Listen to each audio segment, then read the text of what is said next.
Fac păcănele de la 8 ani, de la prima alocație. Sunt mult triplu campion balcanic la păcănele.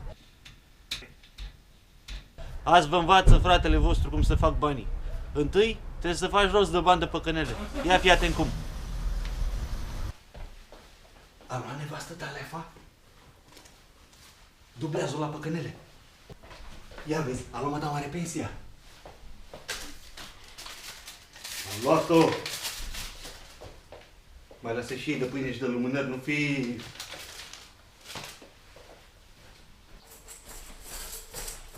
Investește banii lui Fita. Hai, Doamne ajută!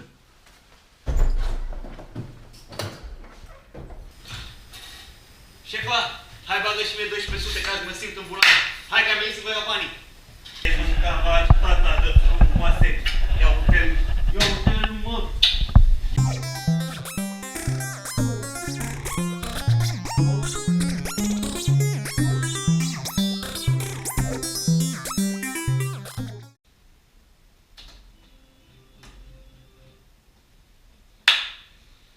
Game over.